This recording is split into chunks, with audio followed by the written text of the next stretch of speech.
Okay, so Yachimo, greetings. Yet I say we thank everyone for joining in once again. I'm Odwirafo Kwesi Ranehambata Akan.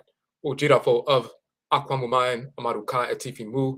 That is the Akwamu Nation in North America within Ojiraman, the purified nation, Afurakani people, African Black people in the Western Hemisphere.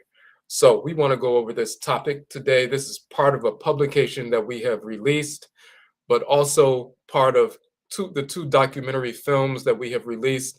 We are working on a third documentary film. We're also going to talk about our upcoming KANKYE Conjure Film Festival, which is coming up in the fall and so forth. So we want to get into that.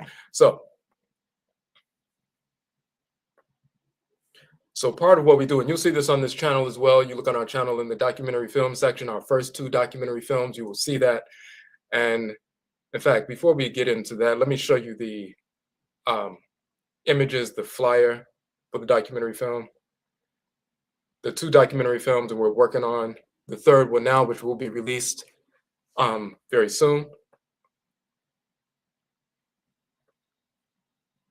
So on this page right here, and you'll see this link, as a matter of fact, let me post that in the chat room. All right. So if you go to that link, and I'll just put it up on the screen now. But that's when you see it in the chat room. That's it.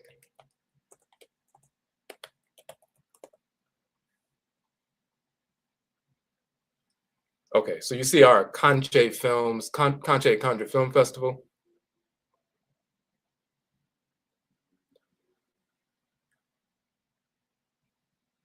This is the first documentary film we published or released, Amarukafo Adebisa, African American Ancestral Divination. So that's number one. You can watch that on our channel. Right here is free access. That's one of the films we'll be screening at our film festival. And this is the first annual KANKYE Conjure Film Festival. And then the second film that we released a couple of years ago is Hoodoo, Akan Ancestral Religion in North America. And you can watch that film on our channel right here for free as well. So what we deal with, and you'll see in the first film, we're talking about the forms of ancestral religion that we preserved in our blood circles when we were forced from West and Central and South Afuraka, Africa, into the Western Hemisphere during the Musuo Kessie, which is the Akan term for great perversity, the enslavement era. We were forced into this region, but we maintained our ancestral religious practices, and we were empowered and guided by that maintenance to wage war against the whites and their offspring, free ourselves from enslavement, and establish our own independent sovereign settlements, and then eventually force the end of enslavement through war and so forth. So we're talking about Hoodoo, Juju, Voodoo, Wanga, and Ngengang. These are various forms of ancestral religion preserved in our blood circles in North America. Hoodoo is the Akan tradition from Ghana and Ivory Coast, forts that we preserved in North America. Juju is the Yoruba tradition. Voodoo is the Ewe tradition. Wanga is the Ovambo tradition. And Ngengang or Gang is the Fang tradition from Cameroon and Gabon and so forth. So we maintained our ethnic identities through the names and ritual practices of our traditions. And we're going to go into this proof of what these traditions are, but also they're linked to Ancient Kamit and Kemet. So let's look at that.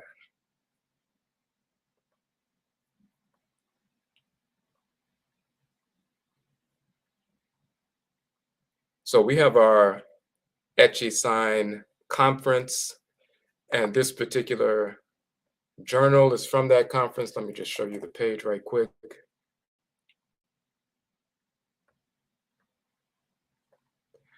So every year in March, we have an annual Etchi Sign conference where we talk about, and we have presenters talking about the various forms of ancestral religion that we preserved in our blood circles in North America. So just like people have conferences on the Yoruba tradition or, the Orisha tradition of Voodoo and different things like that, Candomblé, from the Caribbean and, South America, as well as on the continent, we have a conference where we bring individuals who practitioners from the various expressions of ancestral religion preserved in the United States and North America.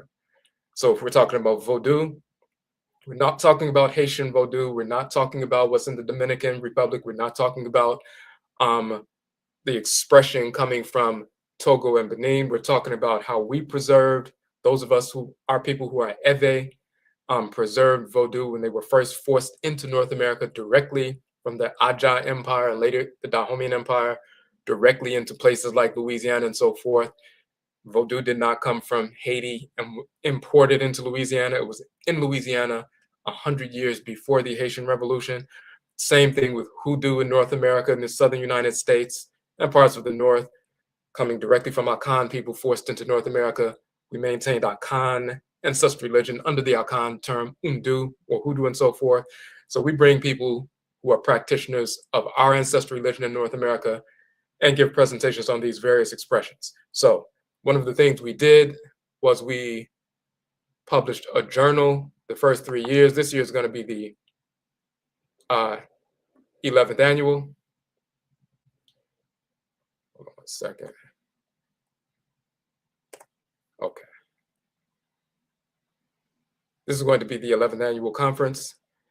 The first 3 years, we published a journal and gave away the free journal, published it, gave it away free to everyone who came to the conference. And that's what we do with all of our conferences. The conferences are free, and then we give away a free book or journal to everyone who attends. The first 3 years, we published a specific etchy sign journal, and we want to get into one of the articles that we published in that journal as well as an additional publication. Okay. So the very first conference we had was in 13,016, so-called 2016. And of course, we talk about the great 26,000-year astronomical cycle called the KANKYE, the great year, and so forth. We're in the midst of a astronomical cycle, so we say 13,016.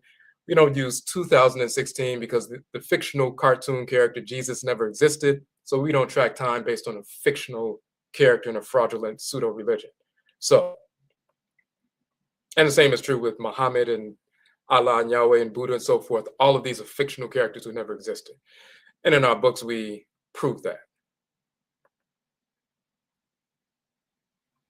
Okay, so this is the article we're talking about.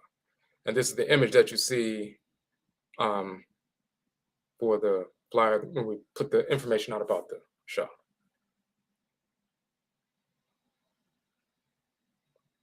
Okay, so it says, note on Hoodoo, Juju, Gris, Voodoo, Wanga and Ngengang, Akan, Yoruba, Bambara, Fon, Ewe, Ovambo, and Fang ancestral religion in North America.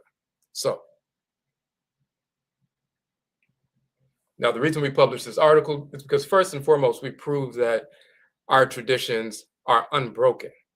We didn't lose our ancestral religion when we were forced into North America. Some people would try to say that, well, the Haitians held on to theirs, the people in Cuba held on to their ancestral religion, the people in South America with Candomblé and Winti in Suriname and Komfa in Guyana and so forth, they held on to theirs. But Black people in North America, we didn't hold on to anything. So we have to go to everybody else to try to connect and bring an ancestral religion back to North America. That's never been true. It's misinformation. We preserved our traditions. So first and foremost, we prove that these traditions are unbroken. We still have the Juju man, Juju woman, which is the Yoruba man, Yoruba woman, priest and priestesshood. The Hoodoo man and Hoodoo woman is the Akan man, the Akan woman with the Akan priestesshood and Akan priesthood and so forth. The Voodoo man and Voodoo woman is the Ewe man and Ewe woman from the Ewe ethnic group and so forth, and the priesthood and priestesshood is intact. So it's the truth across the board. But then we show the connections linguistically and culturally to Ancient Kamit and Kanit, Egypt and Nubia. Now, and we're the first to prove that linguistically and through scholarship as well.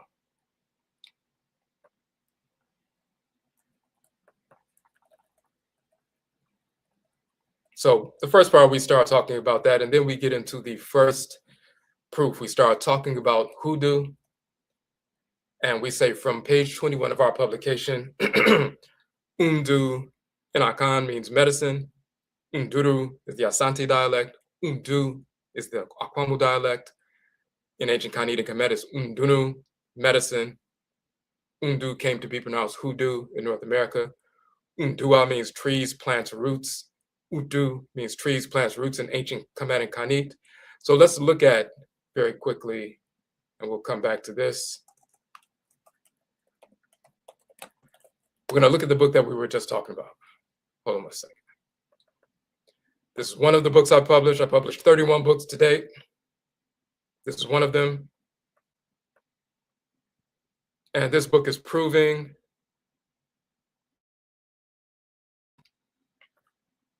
the Hoodoo tradition is the Akan tradition, the Akan ethnic group in North America. So we're the first to prove that as well. The etymology of the word Hoodoo, proving its Akan ancestral religion and so forth.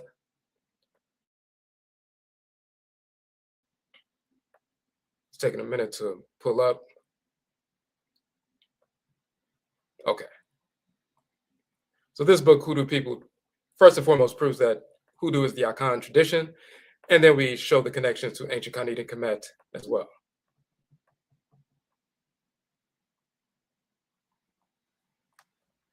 So quickly, Du, which is also Nduru in the Asante Akan dialect, is Duru.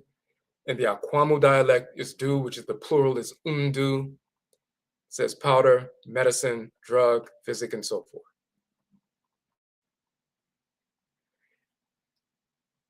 And the plural is Undu, the root is Du, and the plural is Undu. So Undu in the Akwamu dialect, Unduru in the Asante dialect, in ancient Kanit and Kemet. This is not Uten, it's Utum, and we prove that later. And then you have Dua or Dria, to plant, Edua, to plant, tree, or shrub. And when you put the N, as you can see right here, the N is the plural. So that's Undria or Undua, plant, tree, shrub. So the Undu, the medicine, comes from the Undua, the plant, the tree, the shrub, and so forth. That is root work, root medicine, and so forth. And then you see the same word, Undun, a kind of tree. Just like Undun, this fat or grease is talking about a medicinal substance.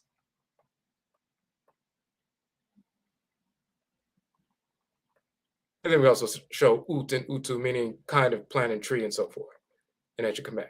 So Undu, medicine, medicinal substance. Undun, medicine, medicinal substance in Kemet, as well as Akan culture. Undua, tree, plant, plants. Undun, Undunu, tree, plant, and plants.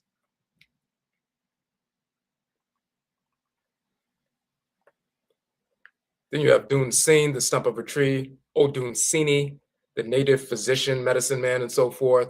The one that works with the stumps or the roots of the trees and so forth, the Odun Sini. Then you have the Odwirafo or Oduru Yefo. It says physician or doctor. So Ye means to work or do. The Odwirafo is one of the people fo who works Ye, the Undu, the medicine. The Odun Sinfo is one of the group of people fo who uses the sin, the trunks, the stumps, the roots of the tree for the Undu, the medicine. So the ritual practitioners in Akan is Odun Yefo, Odun Sinfo, that is Undu Sinfo or Hoodoo Sinfo, Hoodoo Yefo, that is the root doctor and the root worker. Ye means to work. Odu Yefo is the root or Undu worker. Odu Sinfo, the stumps of the trees, the stalks, that is the root doctor. So we have Undu Yefo, Undu Sinfo. And then you have Du or Unduru, mean to become heavy, heaviness or weight. When you become heavy with the spirit through spirit possession, spirit communication. And once again, you have the same term that we saw earlier, Undun, meaning to be heavy or weight. So if you have Undu meaning medicine, Undu meaning plants, trees, shrubs, and so forth, Undu meaning to become heavy. So when you get possessed by a spirit, you become heavy with the spirit through spirit possession, spirit communication. That's Undu or Hoodoo. That's an Akan, that's an ancient Kemet, Undun, to be heavy. Undu is the medicine from the roots, the trees, the plant life, Undua, and so forth. That's in Akan, that's also in Ancient Kamit. And another version of that is Undun, to be heavy, a great weight, and so forth. And then we show the connections between the exact same terms, 3 different definitions in the Akan language, the exact same 3 definitions in Ancient Kemet, and the exact same definitions when you use these exact same terms in the Hoodoo tradition in North America.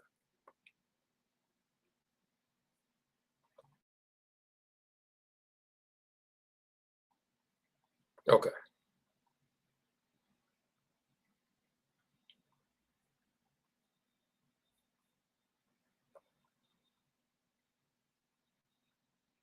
Okay, so we're going to go back to the article in the Echisign Journal. And we made that quick departure because when we were talking about that in the Echisign Journal, we referenced that particular book, one of the books I've published. So, and we say, see our book, Hoodoo People, and so forth. So we proved here that when our Khan people are in North America talking about Undu or Hoodoo, and the root worker, root doctor, Hoodoo man, Hoodoo woman, that's the Undu Yefo, root worker, Undu Sinfo, root doctor. There's also the Udu Mafo, the diviner, and so forth. The Udu Tofo, the one that uses medicine for poison to kill the so-called slave master and the enemy, and so forth. So you have Udu, Hoodoo Tofo, Hoodoo Yefo, Hoodoo Sinfo, Hoodoo Mafo, the exact same terms in our Khan culture you have in North America. Undu is the root of all these ritual practitioners in the Akan tradition. We also show that the terms Mojo and Jackball and Johnny Kakaru, which is Jama Kakaru, High John the Conqueror, and so forth, Haint spirits, as we heard in the movie Sinners, the Haint, and so forth. All of these are Akan terms. In our movie, our documentary film Hoodoo, we show all of these terms and the ritual implications for that. Now, and you see that also here. Do, heaviness, heaviness in Ancient Kemet, do to descend, to come down upon, Undu to cause to come down. All these definitions exactly the same, unbroken. Because we're the same people who migrated from Ancient Kanit and Kemet to the western part of the continent, reestablished the ancient Kanit, Nubian, and Kemet civilization. Then hundreds of years later, some of us were taken from the western part of the continent and forced into North America, and we continued the same ancestral religious practice. Now, Juju. For those of our people who are Yoruba, who were forced into North America, they continued Yoruba ancestral religion. They used the Yoruba term Juju. Ju means to cast or to throw in the Yoruba language and culture and so forth. Ritually, it's talking about casting energy or medicine to defend yourself, attack the enemy, and so forth. That was the most powerful expression of the Yoruba tradition in North America when they utilized ancestral religion to wage war against the whites and their offspring. The same is true of Hoodoo amongst the Akan people in North America when we used our medicine to heal ourselves, but also to kill our enemies. Then the medicinal aspect of Akan ancestral religion, Undu, came to be pronounced as the name of the tradition in general, Undu. Same thing with Juju, to cast or to throw. That was the most prominent and expressive, aspect of the tradition in North America. So the entire Yoruba tradition was called Juju. Now, so it means to throw, to cast, throwing, casting, ritual incantations, medicine, spells, and so forth. Now, and you'll see the term Ju is also written Zo in some Yoruba dictionaries. So whether it's Ju or Zu, Zo, we're talking about the same thing.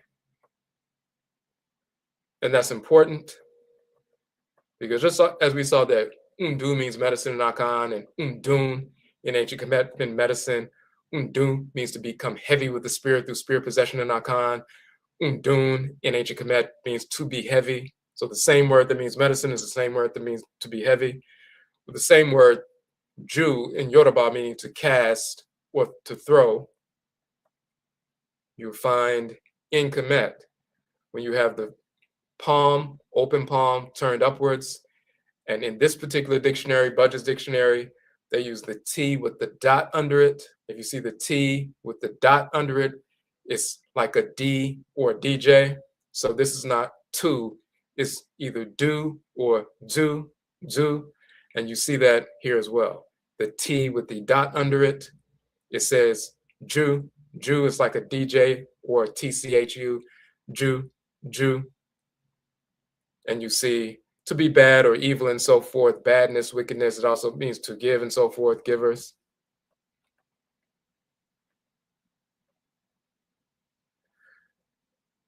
The T with the dot under it, Ju, bad, evil thing, wickedness, evil man, and so forth. But also one of the 42 judges in the Hall of Alsar. You're talking about a deity, a divine force in creation. You have the son of the great mother divinity, Neat. His name is not Tutu, but Ju, Ju. That's a deity. Then you have Tua, to pray, to praise, to make a report. That's a ritual invocation. You have Dwi, a crier. And you see the man with his hands in this ritual provocation posture. To praise, to adore, to honor. You see the person with his hands in this ritual posture once again. And why is that important? Ju can mean evil, wickedness, but also to give. It's also the name of a deity. Jua means to pray, invocations. Now let's get directly to it. In the papyrus, we're talking about one of the papyruses, talking about the Book of Coming Forth by Day, misnomer the Book of the Dead, the Pert Imheru. Each one of the chapters talking about the ritual invocations of a specific divinity and so forth. It's Twa, Ra, An, Su, An, Mar, Menfitu, Nat, the adoration or worship of Ra, Twa, Ra, by the scribe and royal overseer. His name was Nacht. So this individual, he transitioned, his name was Nacht. He was a scribe and he was a royal overseer and so forth. And in his papyrus, this particular chapter was called the invocation or ritual invocation of Ra, the creator of the universe, in the papyrus of Nacht, who happened to be an overseer and a royal scribe. But the title of the chapter is the ritual invocation of the deity Ra, or Twa Ra, or Jua Ra.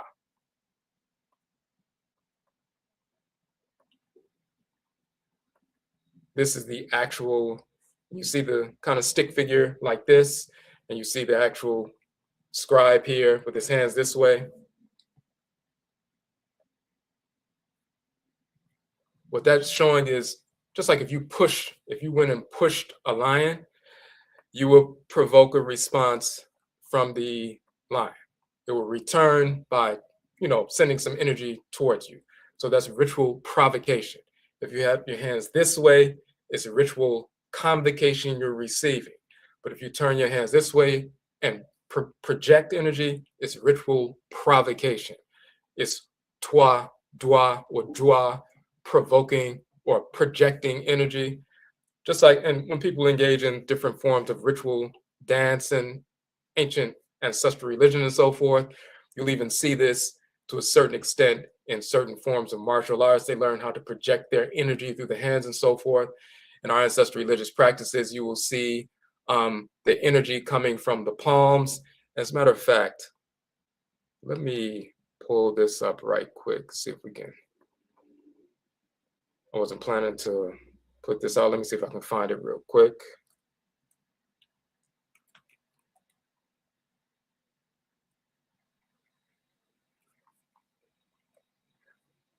So it's ritual invocation. Just let me see if I can find this real quick. Yeah. And we put this out before, just so you can see. And you will find this in different tombs in Kemet. So when we were in Kemet a couple of years ago, and we were able to get into the temple of Kangsu, which is in the precinct of Mut, in so-called Karnak or Aperasetu and so forth. And this is one of the murals we wanted to get into that temple to see, so people can see it. We've seen it online, but we wanted people to see it. Now let me brighten this up for you. Okay, so this is Het Heru, who is called Afi or Afu in Akan. She's called Oshun in Yoruba. She's called Irzuli in Vodun and so forth. If you look at her and you look at her hands, you see the wavy line energy, that medud or hieroglyph of the wave energy floating above her palms and so forth. You will see this in multiple tombs, multiple murals, certain divinities, the energy floating above the hands and so forth. So when we talk about the laying of hands in Hoodoo and Juju and Wanga and so forth in North America, that had nothing to do with the church. We've been doing that for thousands of years, and we brought that tradition with us. So when we were forced into the pseudo religion of Christianity, we continued doing things we were already doing. So that has nothing to do with Christianity. They incorporated that terminology by imitating the priests and priestesses in Kemet. So when the Greeks and the Romans and others, Syrians and so forth, invaded Kemet, learned about our ritual practices, they incorporated that into the fake religion, just like they incorporated the story of the death and resurrection of the Redeemer, the Savior, and so forth. Everything that they did, they stole from our text. But this is Het Heru, the great mother divinity, with the wave energy floating above her palms and so forth. So when we're talking about ritual, and here's ritual convocation, reception, but when we're talking about this, it's projection, ritual provocation.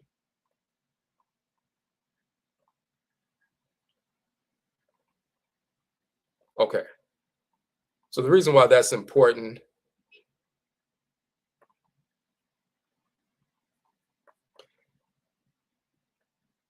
is because when you see these texts and you see these ritual postures in Kemet, and we do these same things when we're engaged in ritual prayer as well, that's Ju or Jua, to project, to throw. That's the same as the ritual invocation in Yoruba, Ju, meaning to project, to throw, to cast. It's the exact same term, the exact same meaning, the exact same ritual connotation, and you even see the iconographic representation of that, of the person ritually projecting, throwing, casting their own energy of their Ba or Bayat, the divine living energy, to the divinities to provoke a response. So if you provoke an individual, if you project that energy towards the force of nature, then they respond by dispensing their divine living energy to you, and you become enveloped by that. It realigns your spirit with divine order. You become empowered and vitalized so you can move forward in the world in a harmonious way.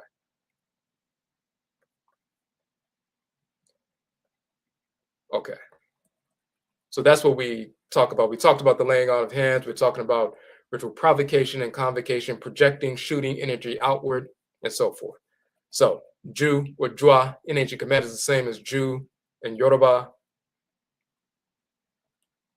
And then Jua to meaning to cry out, to call out, that is ritual sound vibrations being projected.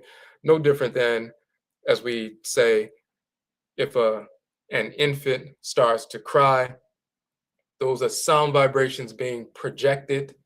Jua, to cast, to project these ritual incantations. That's literally a prayer to the great mother being. And then this great mother being comes over to the crib from the perspective of the little infant. This great being comes and grabs the child and then dispenses life-giving milk and, immunizing energy and enzymes and so forth to feed the child and vitalize the child and so forth. So that ritual prayer, ritual set of sound vibrations, ritual provocation that's projected from the child moves through space. It provokes the eardrums and energy of the mother. She responds by coming to the child and dispensing a life-giving substance and protective substance to the child.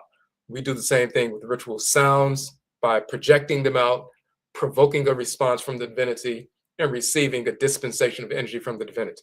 So that is Ju.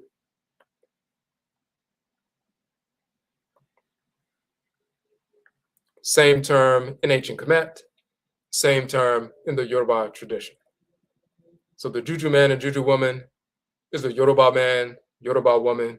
The Hoodoo man and Hoodoo woman is the Akan man and Akan woman of Ghana and Ivory Coast today. There are 26 million Akan people between Ghana in Ivory Coast in West Africa, West Africa. Those who are Akan, descended from Akan people. We're the Hoodoo men and Hoodoo women in North America. Those who are descendant from the Yoruba people, they are the Juju men and Juju women in North America, and so forth. Now we have the term Grigri.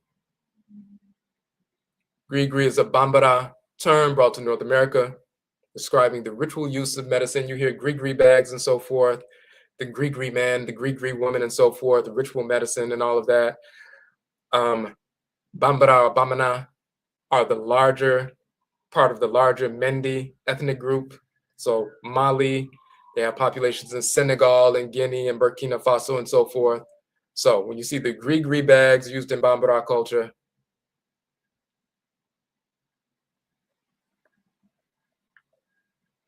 you see the hunter here around his neck wearing the Grigri bags, right? These are Grigri bags from North America. Often you hear that there was a large population of Mendi-speaking people in Louisiana who were enslaved in Louisiana. So you hear about the Grigri man, Grigri woman making the Grigri bags and so forth. Sometimes they will assume that's a term from Voodoo. And because it was a term from, they think it's a term from Voodoo, and since they were in a French-speaking area, they will think that the term gris or gris-gris is a French term. Totally false. First and foremost, it's a Mendi term from the Bambara people and other Mendi-speaking people who were enslaved in that area, and it was preserved. Now, as of course, as we've shown, you will find that same term. We just found Undu or Hoodoo in North America, but we also found out in the language of Ancient Kamit, in the Medutu, the Medut and Toto, the hieroglyphs. We found Ju or Juju amongst the Yoruba in North America. We found the same thing, Ju, Jua, Juju, in the Medut and Toto, the hieroglyphs in Ancient Kamit. And of course, we have Gere, Gere, Gere, Gere, which is Gri, Gri, in the Medut and Toto, the hieroglyphs of Ancient Kamit.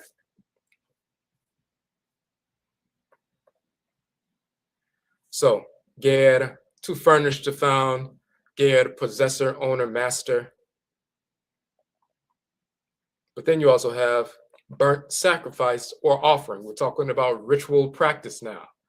Now you have a burnt sacrifice or offering, ritual invocation. Then Gera, a strip of cloth, a rag. Ger, to run away, to flee in terror. Gere, gere, which is gere, gere, to destroy, to demolish. Gera, to drive away, to reject. Geru, hunters. So when you take all of those into account, the term gere, or gere, gere, which is pronounced gri, gri, in the Mendi language, you have a ritual strip of cloth, gere, which includes a burnt offering or sacrifice, ritual medicine placed in that gri bag and so forth. Possessor, owner, the master is the gri man or gri woman. And the energy used is to destroy, to demolish the enemy, to drive away, to reject the enemy. It's also used for hunters when they protect themselves being attacked from wild animals and so forth, but we used it to cause the enemy to run away, to flee in terror and so forth. But all of these ritual connotations is exactly how it's defined in North America amongst the Grigri man and Grigri woman. They will pay the person to give them a Grigri bag for protection, but also to destroy their enemies. And we use that to protect ourselves against the so-called slave master, and so we can escape from enslavement and turn around and attack them. So, same connotation you have amongst the Mendi people in Mali and Burkina Faso and, Guinea and so forth, Senegal, same ritual practice used today, unbroken. So those of our people who are Mendi-speaking people who were forced into North America, they continued Mendi ancestral religion under the Mendi term Gri, which goes all the way back to Gere in Ancient Kamit.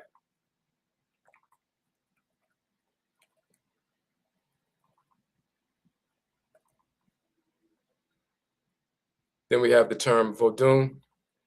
And as we said earlier, you have Voodoo.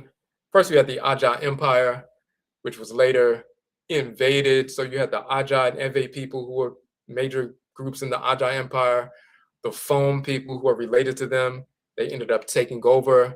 And then the Aja Empire became the Dahomey Empire and so forth. And we know about ancient Dahomey and so forth. But before that happened, before the Fon, all Fon, Ewe, Aja, they're all related, ethnic related. But the Fon were just more dominant militarily, so they took over their relatives and so forth and transformed the empire. But before that happened, some of the Ewe had already been captured and forced into North America in the so-called 1700s, early so-called 1700s. So they were already here. And then the Fon invaded their empire, took over, changed it into the Dahomean Empire.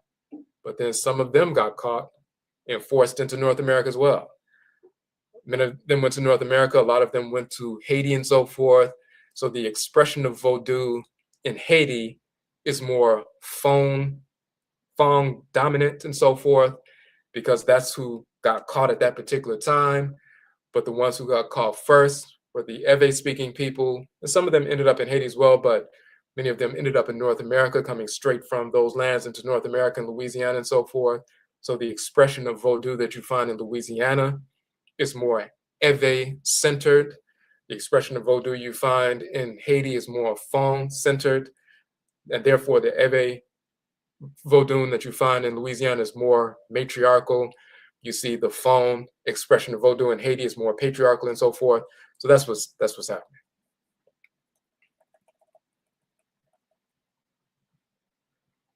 If you look in the language, Fong Bay, as well as Ewe Bay, it's just the language, but the Bay language is GBE, Bay languages, whether it's Fong Bay or Ewe Bay, the languages and so forth. Vo means to rest, and Dune means to draw water. So that's a ritual connotation, but basically, if you look at the terminology,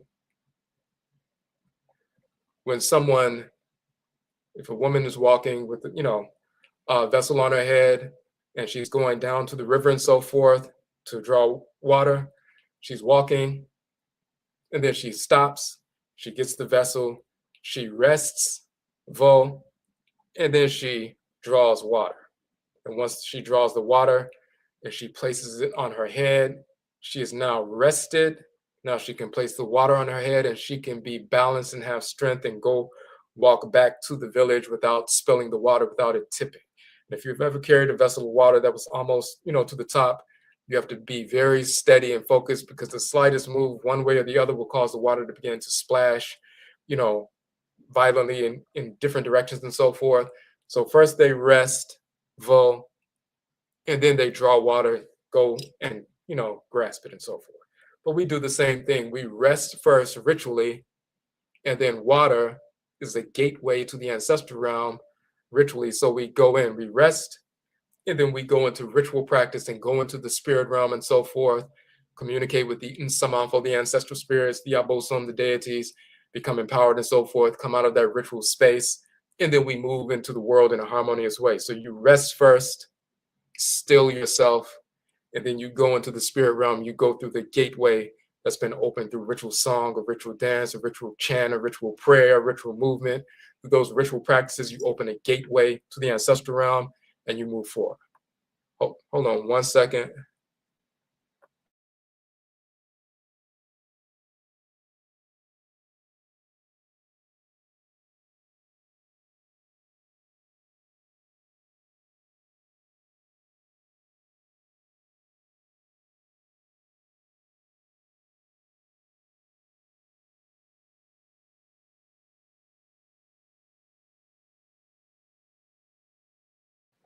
Okay, I had to answer that real quick. Okay. So we do the same thing. And we mentioned that here in the article. We're talking about resting and drawing water. So that's the ritual connotation for Voodoo, meaning that. So we say, on a spiritual level, water is the gateway to the spirit realm. We first rest, Vo, become still, and then draw water, Dune, enter into the spirit realm, go under, become possessed, and so forth. When you go underwater, you become heavy. Just like in Hoodoo, Ndu meaning becoming heavy with the spirit. When you go underwater, you feel heavy. When you go into the spirit realm, a spirit possession happens, you feel heavy, you've gone under. All of that is what's talking. That's what it's talking about. So let's look in the language of Ancient Kamit. Tune, we say here, or doom, rising flood or inundation.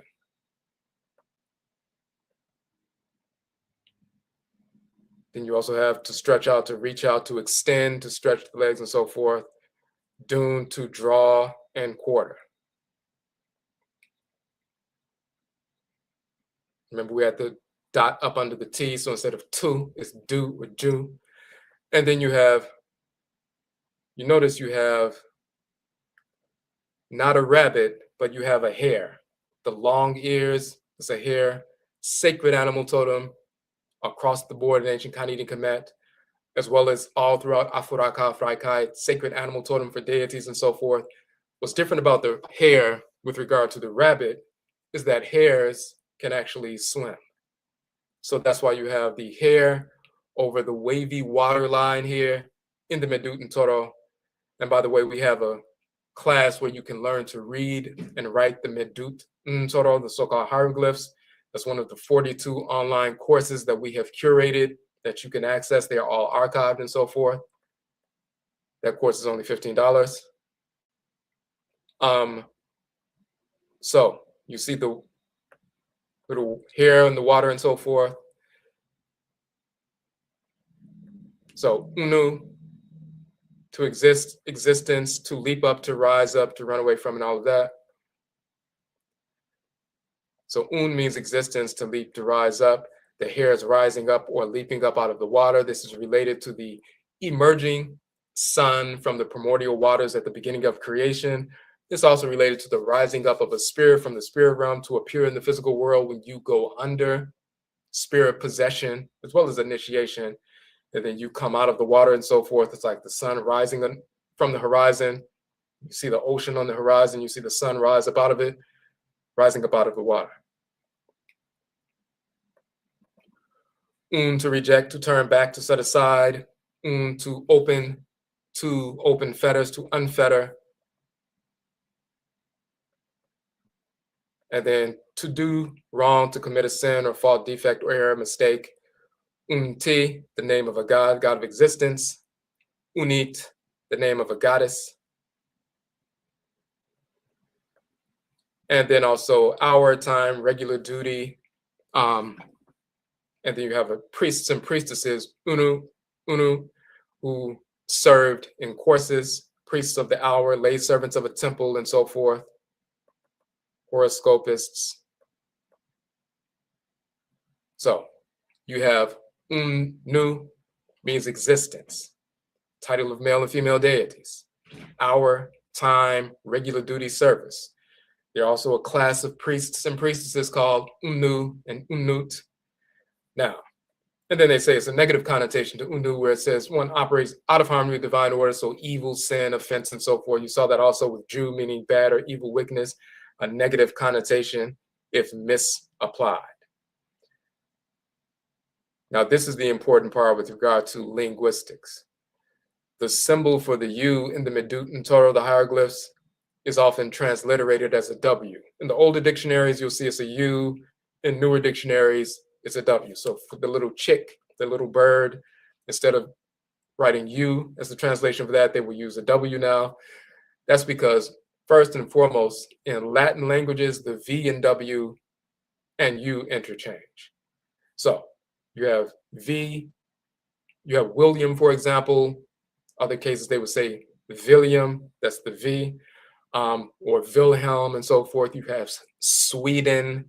You also have Sweden and so forth, depending on the European dialect and so forth. The same is true in Afurakaini languages. We're going to find later, for example, that the Bantu term Wanga is also pronounced Vanga. The Ewe people, EWE, of Togo and Benin, where this Voodoo comes from, they pronounce their name Ewe, EWE, but some pronounce it Eve, EVE. And the language itself, Evegbe, instead of Ewebe, and so forth. So You also have the N, D, and R that interchange linguistically when we're talking about a rolling R. So for example, N, D, and R, K-A-R-A, kara or kara, kara, K-A-N-A, kana, K-A-D-A, kara. The tongue taps the roof of the mouth once, so K-A-R-A is kara or kara. What's the difference between K-A-R-A, kara, and K-A-D-A, kara? It sounds identical in K-A-N-A, kana. The same ritual practices happening, the tongue tapping the roof of the mouth once. So the N, D, and R, they interchange linguistically. When you take that Wanga and Vanga into account, or Ewe or Ewe into account, then when you look at the way Unu is spelled, amongst some Ewe speakers, instead of the W, Unu or Wunu, it would be the V. And instead of the N, it would be the D or the rolling R.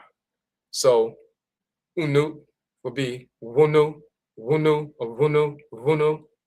And you have the same thing in French. And you, of course, Togo was and Benin, when you get to Benin, it's a French, it was colonized by the French and so forth, and they get influenced by our speech.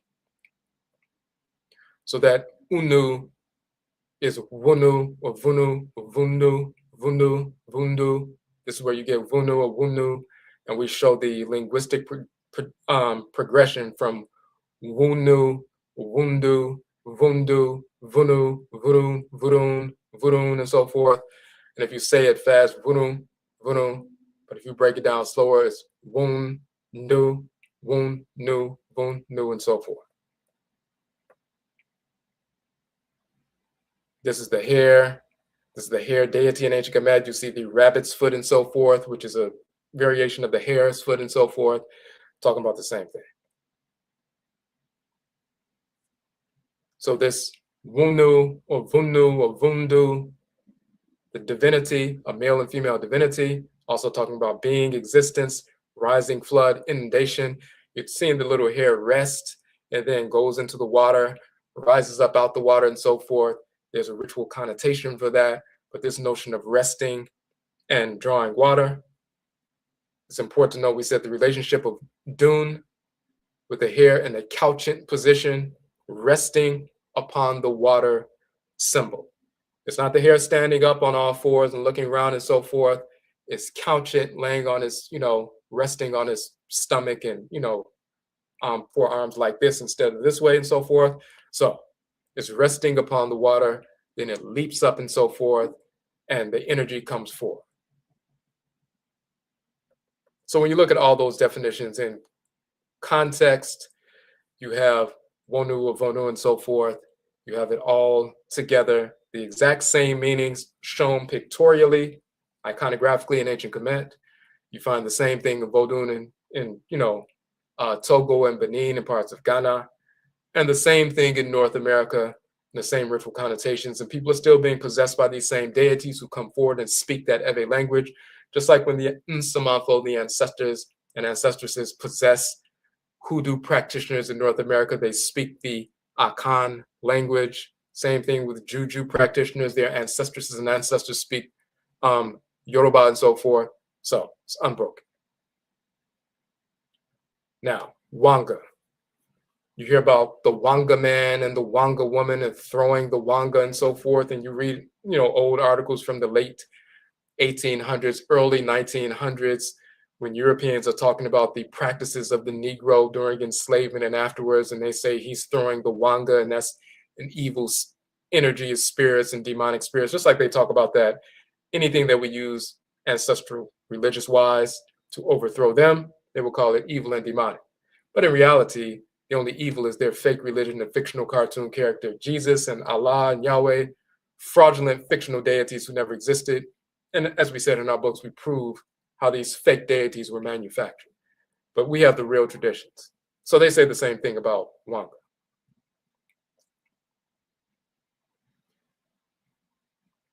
The Ovambo people live primarily in northern Namibia and southern Angola in South Africa, South Africa. They're one of a group of people. A number of our people were taken from central and south portions of Africa, west, central, south. Some of us, Ghana, Togo, Benin, Nigeria, Ivory Coast, Sierra Leone, and so forth. But then you start getting into the Bend, you start getting into the Congo and so forth, and then Namibia, Angola, Gabon, Cameroon, and so forth. So you start getting to west, central, and south. But that entire portion, we were taken from those different regions. Now, you have a group of people called the Gullah people and Geechee people. You hear about Gullah and Geechee. So first and foremost, the Gullah people come from the Gola people of Sierra Leone. The Geechee people are the Kitsi people from Sierra Leone. They're a related group. So this is where Gullah and Geechee, or Gola and Kitsi, come from. But then you also have Ngola, which is Angola, which is west, central, south, Africa, which when you look at the quote unquote Bantu people and the Bantu migration, we're all related in west, central, and south, Africa, and so forth. So Ngola in this region near the central and south, and Gola people in Sierra Leone, they're distantly related. So when you look at those Ovambo people who come from that region, they became clustered into the larger Gullah and Geechee collective, as you hear about in North America, the Gullah Geechee corridor going from North Carolina through South Carolina and Georgia and Florida and so forth. That whole strip, the Gullah Geechee corridor, you have a number of different groups dominated by the Gola and Kisi people, but you have Ovambo people in that cluster as well.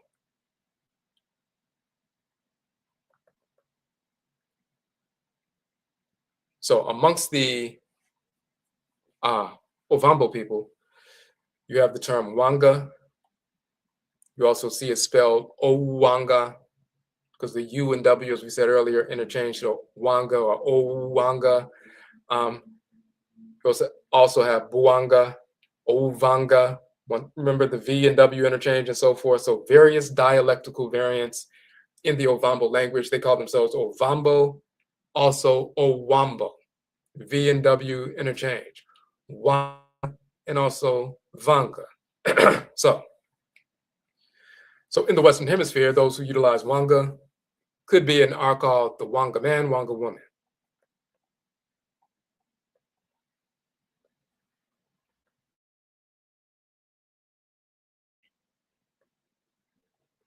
So let me go up to. Now, let's look at Ancient Kamit. So when you say throwing the Wanga, you're throwing the medicine. In our film, Amado Kafuati Bisa, African American Ancestral Divination, Seshat, she's from the Ovambo ethnic group. Her people practice Wanga in North Carolina and so forth. And she talks about her grandparents talking about throwing the Wanga and so forth. We go into detail about that. So,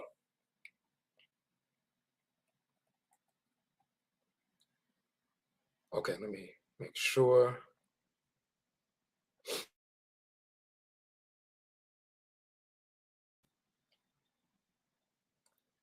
Okay, so in Ancient Kamit, the forearm with the open palm is the ah sound, similar to the AW or OAW, ah, and so forth. So that's og, whip or flail.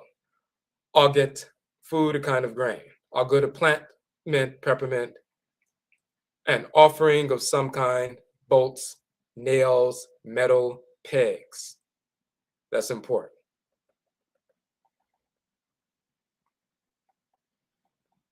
Then you see the A with the line over it. In this particular dictionary, since there's more than one A sound in Ancient Kamit, they would use conventions to distinguish, well, which A sound are we talking about? The form with the open palm and the Medut and Toro, the hieroglyphs, is the ah sound. So they would put in line over the A to distinguish that one from the eagle. Some people would say that's the vulture or the white-crested eagle and so forth, or the African fish eagle or whatever. That's the ah, as opposed to the aw, and so forth. So That's why you see it written in this way. Other dictionaries, they do it a different way. But at this time, they did it that way, just to distinguish. So, onga, nail, claw, hooves, bolts, pegs, nails. To nail, to drive pegs into something, to beat, to hammer. To be hot, to burn, to be burned. A kind of drink, a medicine. A kind of unguent, ox fat, and so forth, the seed of the same. And then that pulls it all together. A substance used in making a sacrifice. Now we're talking about ritual substances. So to burn, fire, medicine, ritual substance, offering, a kind of unguent of fat, which is medicine and so forth. You see the trees and so forth, the plant or shrub. Now,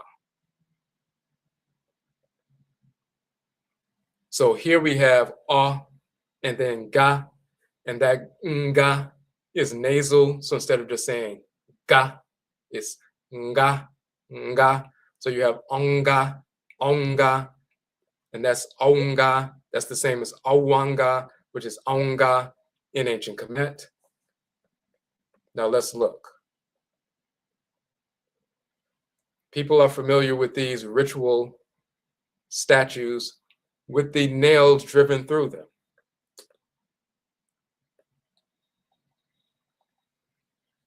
That's an Nkisi sculpture from Angola. It's a ritual sculpture used to draw in an ancestral spirit or a deity.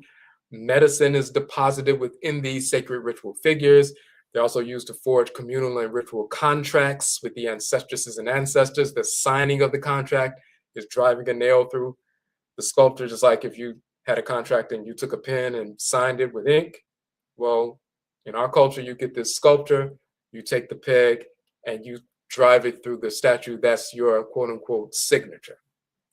So these Nkisi figures are called Nkisi in the Caribbean amongst those who are spirit genetically Bakongo, and called Wanga by those who are spirit genetically Ovambo.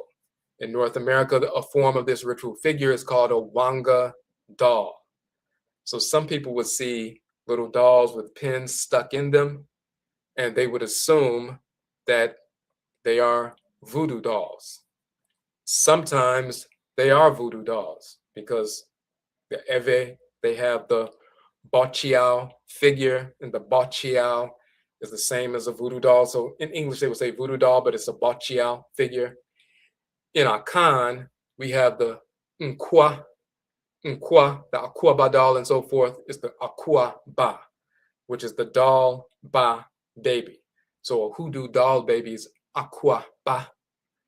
In Eve, it's Bochiao. But in Ovambo, we're talking about the Nkisi, but it's called the Wanga doll. So sometimes you see a little doll with pins stuck in it in North America. If it's from an Eve person, it's a Bochiao's quote unquote voodoo doll. If it's an Akan person, it's Akwaba. It's a hoodoo doll baby. If it's from a Ovambo person, it's a Wanga doll. And medicine is placed in the doll. Somebody who doesn't practice tradition wouldn't know the difference. They just see a doll with pins in it and they just assume. And we talk about offensive and defensive ritual use of medicine. So, and we also mentioned the Nkisi, the ritual linguistic relationship between the Nkisi Angola and the Kisi Angola of Sierra Leone. As we said, the Gola and Kisi people, but you have that linguistic relationship between Gola and Kisi people in the region of Sierra Leone. Those two ethnic groups would become the Gullah and Geechee people in North America. But then you get down into the Angola, the country of Angola and so forth. And then you have this Nkisi figure there, same relationship. Now,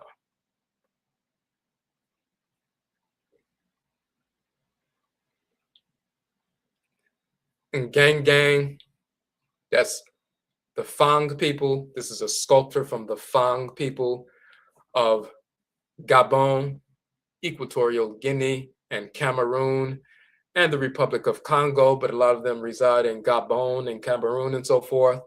This is one of those famous ritual sculptures of the Fang people, F-A-N-G. The term Ngengang is a variation of the term Nganga.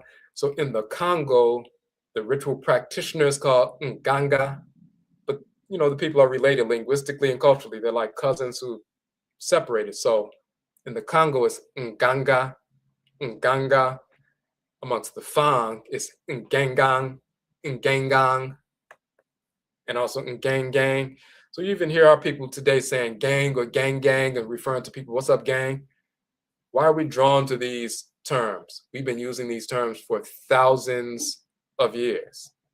They're co-opted and misapplied by the whites and offspring, but we're using these terms properly. Just like the whites and offspring would try to say Voodoo means evil. It actually means to rest and draw water. It's also the title for deities. They'll say Hoodoo means evil. It's actually talking about becoming heavy with the spirit communication. It's also a title for deities. They'll say Juju means evil. It means to cast or throw ritual incantation. They say Wanga means evil. Pure stupidity by the whites and their offspring. So, in gang, this is a term we've been using for thousands of years. It's the seer, the healer, the healeress of physical, spiritual, and social illness and so forth. If you look at the term ki in the Fang tradition, it means life force energy, divine living energy within your spirit body and so forth. Ki, K-E-E, sometimes they'll spell it, or K-I, ki. You find that same title, Ki, title of the Exalted One, Ki, the winged sun disk, Ki or Kai, a title of Ra, the Exalted One, the divine living energy operating through the solar disk. They show the solar disk with the wings. That's the animate winged sun, meaning the animated solar fire within you is called Ki, also pronounced Chi. This is why life force energy, they stole that term in Asia, and they'll say that the Chi energy in China or the Ki energy in Japan, and Reiki and so forth. The Rei is a corruption of Ra, and Ki is the divine living energy. They stole that from our language and culture. Nothing they put forward is created by them, whether they're Europeans or Asians. So Ra and Ra are the creator and creatress.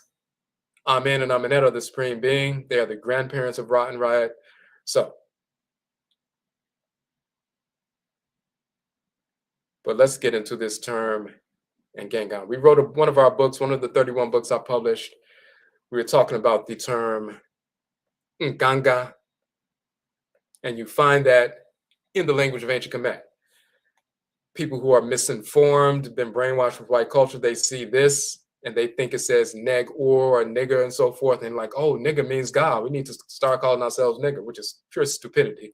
But this term is actually Nganga, Nganga, the same term for healer in the Congo, the same term for healer in Fang, Nganga, and this is Nganga Ur. Ur means great, the great Nganga. There's actually no E here. The wavy water line is the N sound, and these two shrines are the two G's together. So that's N, G, G, Nganga. And you also have here in the wavy water line and the little shrine, G, is NG, NG. And the little sparrow with the open mouth is the Ur sound. So for example, the God Amen, if you say Amen the Great, you say Amen Ur. If you say Ra, the Great, Ra, the Creator, the Great, you say Ra Ur. If you say Heru, the Great One, you say Heru Ur. If you say Nganga, and you want to say the Great Nganga, you say Nganga Ur. It's also written Gan, Gan Ur. The N is a prefix, so it could be Ganga Ur or Nganga Ur. The N is very quick, it's Nganga. It's Ganga or Nganga. It's not nigger, so that's pure stupidity. So, but the Ganga is the great goose who laid the golden egg that created the universe and so forth. Ga is the sound that comes forth from the geese. Ga, nga, nga, when they are honking or cackling and so forth. So we name the sacred animal totem, the goose and the gander. They're called ga, ga. And Amen and Amenet have them as their sacred animal totem. So we mentioned this here. The divine goose again is called Nganga. That's why you see the term Nganga, to cackle, cackler, the great cackler, the great goose. So when you look at Ancient Kamit, you see the sacred goose and gander, the sacred, images of the divinity. Let me show this real quick.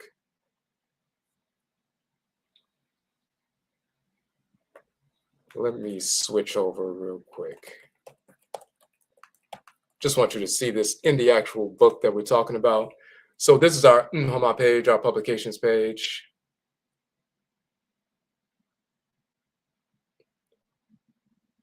And let me make sure you can see this very quick. Okay. You'll see here all of the 31 books I've published, the front covers of all of them. And you can download the ebook versions for free. So this is all of them here. Let me just go up to what we're just talking about. In this book, Anidaho, you click on that, it opens up the book. Now, it's also important to note that this book, out of the 31 books I published, I put forward 12 of them. We did a revised and expanded versions of 12 of them. And we put them all together in one 600-page volume. And we recently did that less than a year ago and so forth, last spring and so forth. Hold on, it's taking a minute to pull up. Let me just show you this. So this is the book right here. Our book, Ojira Sim, True Historical Anthology. It's 600 pages. You see the 12 books on the back. Let me see. Okay. Those are the 12 books that comprise the 600-page volume. It's 8.5 by 11, so it's encyclopedia size. And you'll see that this book, Anidaho, that we're about to look at, is one of the books. We also have the Kuku Tuntun, where we go into detail proving that Jesus never existed, Muhammad never existed, Abraham, Isaac, Ishmael, Solomon, Sheba, Menelik, David, Moses, Aaron, Buddha, Brahman, all of these fictional characters, we prove they never existed. Many books in this volume.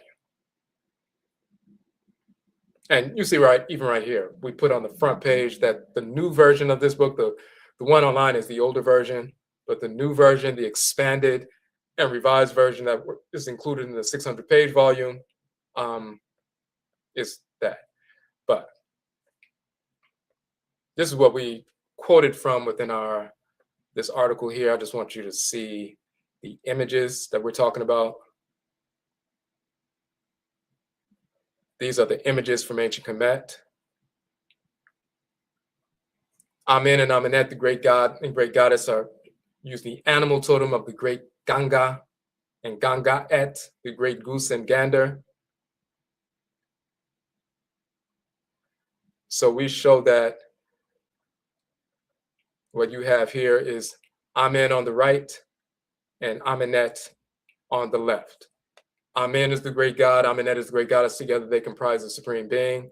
They call Nyamewa and Nyamerankan and Olorun and Olokun and Yoruba and Mawu and Lisa and Vodun and so forth. But the great mother and great father, supreme being, but they're sacred animal totems. One of them is the goose and the gander. And the goose says ga, nga. So they have a cosmology about the sacred spirit of Amen and Amenet taking the form of the sacred goose and gander. They begin releasing ga, nga, nga sound vibrations in the primordial blackness, causing the primordial blackness to begin to move and become fluid, and that generates primordial water, and then the birth of fire from that explodes into fire and light, and Ra and Ra come forward from that. So those sound vibrations set that energy in motion, causes waves in the black substance, and generates waves and spheres and unfolding of creation. So that's what we're talking about in that particular piece. But the key is the goose and the gander are ga. They're called Ganga because of that.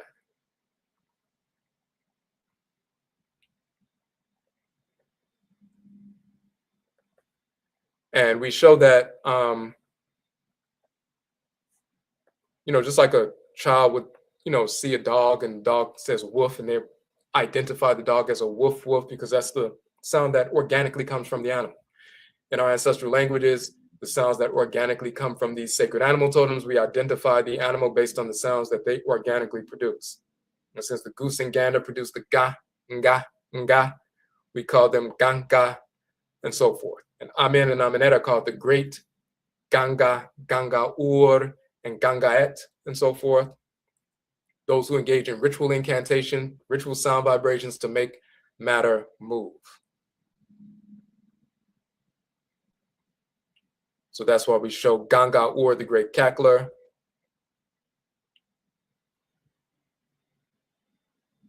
And we show all of that information, in detail to prove that.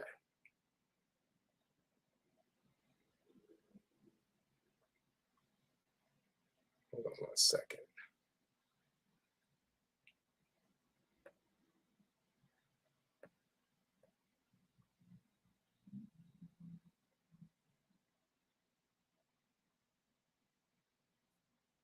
Okay. So when you see that, what you're seeing is Amen and Amenet releasing sound vibrations, nga, nga. The sound vibrations make matter move and transform and so forth. And then, energy is utilized, it's expanded, and it can be utilized to realign ourselves. That's exactly what is done in the Congo by the healer who is called the Nganga. Uses ritual incantation to make matter move. And the Fang people, they say Ngengang or Ngengang, same thing. Ritual incantation to make that key energy or life force energy move and transform. So the Gang healeress in North America is the Fang healer or healeress in North America. So the exact same term in Gang in Ancient Kamit, and key in Ancient Kamit, life force energy, and Gang is the healer. Same thing in Fang, and Ngengang is the healer, the one who uses ritual incantation to make matter transform and so forth. And Ki is life force energy. And then you have Gang in, North America, the ritual healer, healeress, and so forth. And then even that title becomes corrupted, but we know what the title actually is.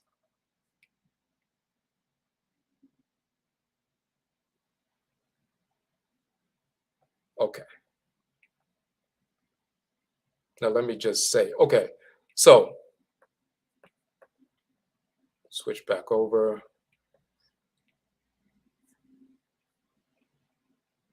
Let me come out of this right quick.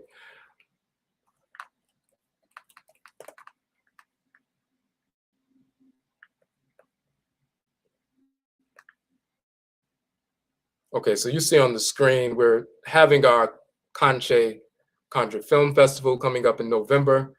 With the crowdfund effort, if you like to get discounted tickets, any contribution of $15 or more, we're doing this for a couple of weeks in March. We'll give you one or more tickets. So if you have $15 or more, you get a ticket to either the in-person screening in Washington, D.C. if you can travel. If you can't travel to DC, we're going to have a private live stream link and a code and so forth, and you'll get that code on the same day. So you can watch the film festival live stream and so forth, and you can see these new films by Black filmmakers in the Conjure film genre. So any contribution of $15 or more gets you a ticket. $30 or more is 2 tickets and so forth. The regular price is going to be like $40, but right now, if you do $15 or more, you can go to this link right now on the site. And yet I'll say to the person who contributed just like right before we got on live today, someone made a contribution over the past few days. We just put it out last week. We're utilizing this crowdfund to cover the theater. It costs thousands of dollars to rent out the theater for the full day and so forth. So we're using this crowdfund for that, but you can get discounted tickets by contributing to the crowdfund and so forth. And when you look at the information, you'll see the films that we already have out. And we did a video about this yesterday, KANKYE Film Festival. But this is the first film we produced. You can watch this film for free on our channel, Amado Kafuade Bisa.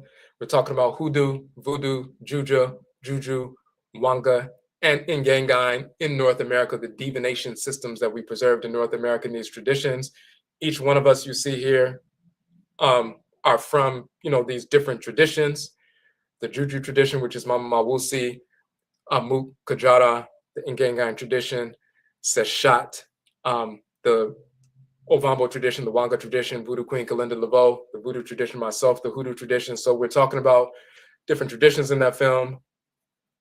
And then we also produced the Hoodoo, Akan Ancestral Religion in North America film just a couple of years ago. We are working on part 2 of this Hoodoo film trilogy, which will be released just around the time of the Conjure Film Festival in the fall. So you'll be on the lookout for that. So all the details are there. We show the reason we show this Sinners film is because of this film and how popular it is. Now people are thinking about Hoodoo. They're thinking about Voodoo. They want to learn about it and so forth. Millions of our people are paying attention to that now, where they used to be scared of it. Now they want to know, why did our people, get pushed away from embracing our ancestral religion? Why did they try to make us scared of our own ancestral religion and embrace their fake religion? So this film has helped to push people towards what we've been talking about. So go to the link now. We appreciate everybody's support. You're going to help us to be able to secure the venue. You can also,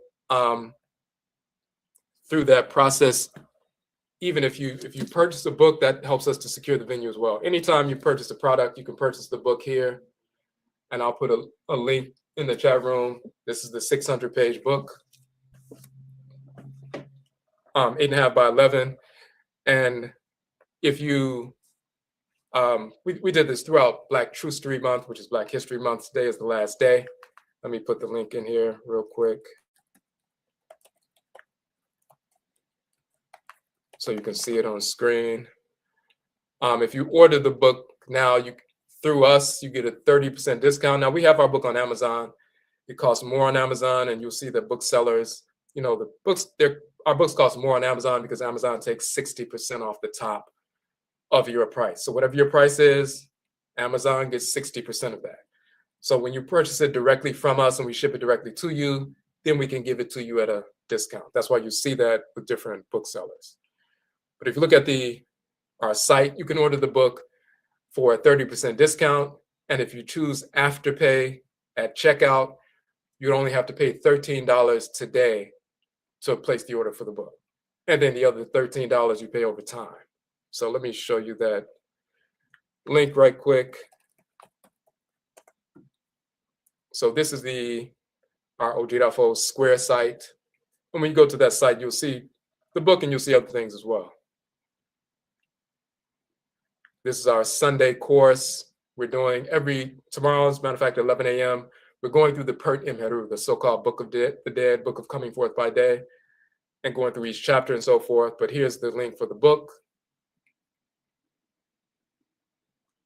You see that it's $44 plus shipping, but you choose Afterpay. And at checkout, you see this here. It says 4 interest-free payments of $11. But when you put your address in for the shipping, they're going to add $2 more for that. So it'll be 4 interest-free payments of $13 when you put your address in and they calculate the shipping. But you would only have to pay $13 today to place your order. So when you go now, click the link on the screen now. And this is part of our Black Trustery Month, Black History Month special and so forth. But go now and you'll see that if you're domestically within the United States, it'll be $13 today, and then every couple of weeks you pay the other 3, $13 payments within the next month and a half. But you can order the book today for $13. If you're international, instead of the shipping being $8, it's like $20. I think it is either 20 or 25, but I think it's 20. So it's a little bit more international shipping, but domestically they split that up. So you just have to pay $13 today. Okay. So I want to make sure we'll go ahead and end it here. If you have any questions, you can post them in the chat room.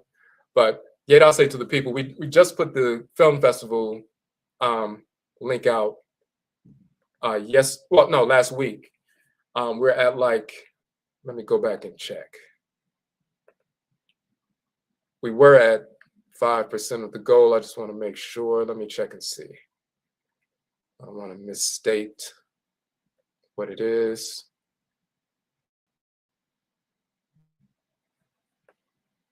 Okay, right now we are at, no, okay, we're at 6% of the goal. It was 5% of the goal a couple of days ago. So it's been 9 days since we put this out. We're at 6% of the goal.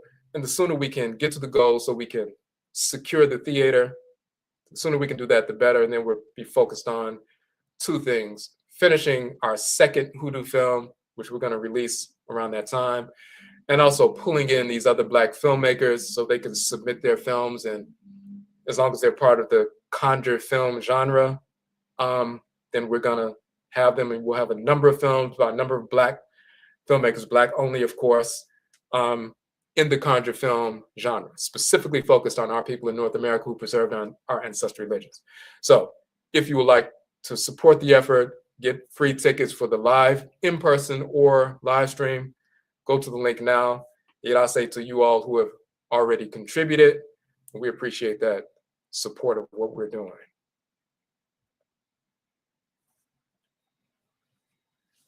Okay. Let me make sure. Okay, may I say we appreciate it. Okay, you said so brave to speak on this stuff. Yedasa, we appreciate your support. Yes, we have to, put forward the real information. When we started publishing and studying and going, we've been back and forth to Ancient Kamit and Kemet, but even before we went to travel to Egypt and Nubia, Kemet, and Kamit and so forth, we were doing those studies for years. We learned about the fictional character Muhammad, how he was manufactured, the fictional character Jesus, Yeshua, how he was manufactured, Abraham, Isaac, Ishmael, Solomon, Sheba, Menelik, David, Moses, Aaron, all these fictional characters, Allah, Yahweh, Buddha, Brahman. And we exposed that fraud because our people are locked down by these fake traditions. They were not Black characters. They weren't white. They did not exist at all. It's a corruption and perversion of our ancestral religious practices. So when you look at the text of Kemet, you see the spiritual force that animates the Northern Nile, water, Mu, Hapmet, the deity of Hap, the Northern Nile, and so forth. Muhammad, the waters, Mu of Hapmet, the Northern Nile, that was corrupted into Muhammad and said it was a little white Arab walking around in Saudi Arabia. In reality, when you stand in the Nile River today, you travel to Kemet today, stand in the northern branch of the Nile, Hapmet, as opposed to Hap Reset. Reset means south, but Hapmet, Hap, or the river Met of the north, and water means Mu. When you stand in Muhammad, the rivers of the Northern Nile, the energy moving through that northern branch of the river is Muhammad, the spiritual force, Muhammad, the deity of the Northern Nile, the waters of the Northern Nile. Now that gets corrupted into a fictional character, Muhammad, and then you have people naming themselves Muhammad and turning to the east to pray to a fictional deity. It's idiotic. And the same thing with Christianity, Islam, Judaism, Hebrewism, Hinduism, Taoism, Buddhism, and so forth. We need to get away from all of that foolishness and come back to reality. So we've been publishing on this for years. We have 31 books out. We have 42 online courses you can access. You'll see all of that on the site. Okay. So we're going to go ahead and end it here. Yedase. We thank you all for tuning in. And Yebeshiabio.